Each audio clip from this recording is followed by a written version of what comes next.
5 signs that somebody is high on crystal meth. And I share these 5 signs that somebody's high on crystal meth, not so you can walk around and point out everybody who you think is high on crystal meth, because it doesn't necessarily mean that somebody is. But I share this to help identify the habits of somebody who is an addict when it comes to this.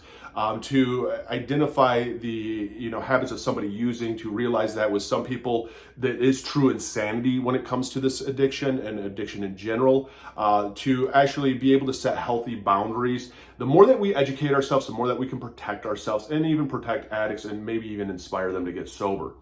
If you're new to the channel, hit the like and subscribe button.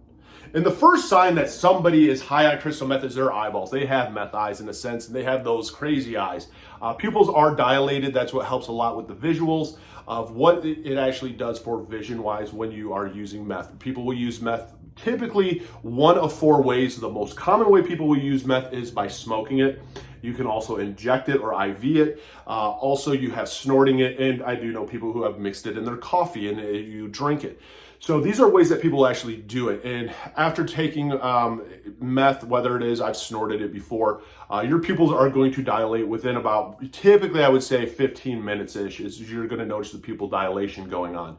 The next sign that somebody's high on crystal meth is they become moody as all hell. They're all over the board mood-wise. It's almost like they're bipolar, because meth doesn't give you this level high. It's almost like these sudden rushes of dopamine, but then the serotonin takes over. Because the thing with crystal meth is it creates a massive amount of dopamine. It creates more dopamine than anything else out there, more than crack cocaine does. And so it also, though, hits your serotonin receptors. So they're going to be at one moment, they're going to be flying high, they're going to be feeling good, but now all of a sudden they're going to be set off and pissed off. They're all over the board. And so when you notice this, it's almost like somebody's bipolar, but they're not bipolar, but what you would think it is, of super big mood energy to all of a sudden pissed off at the world, to shut down, kind of like looking around, a little bit paranoid, a little bit anxious, to big mood energy again, to hyper focused onto an activity. That is how a meth addict brain is working when they are high. Another sign that somebody is high on meth is the fact that they are going to be very erratic. There is no pacing with them. It does come in spurts and bursts of energy in a sense, where it is going to be somebody who their personality traits aren't going to be the norm.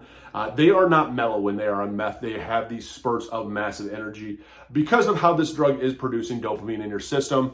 It does last in your system for roughly 6 to 7 hours. And unfortunately, if you're on a bender, it's going to last a lot longer than that because you're constantly putting it into your system.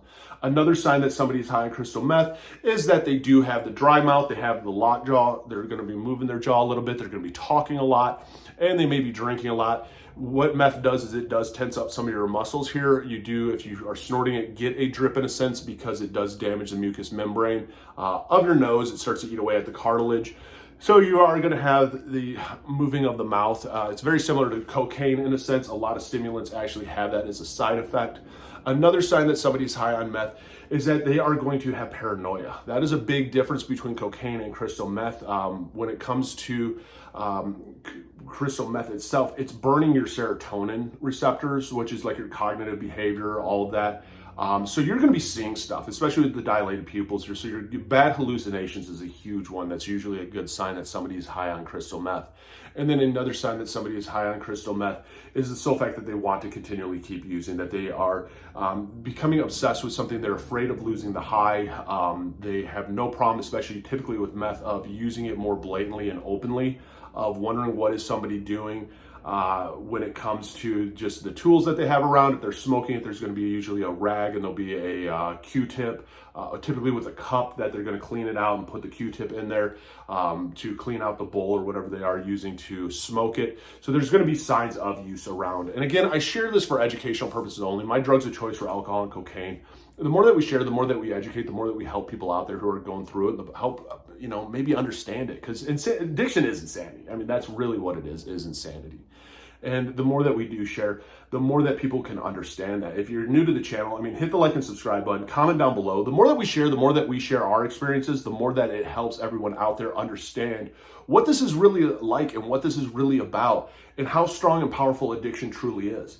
And I believe in you. It does get better, man. If you want to get sober, tell everybody in your life you're an addict. They already know. Trust me on that. And start finding what works for you.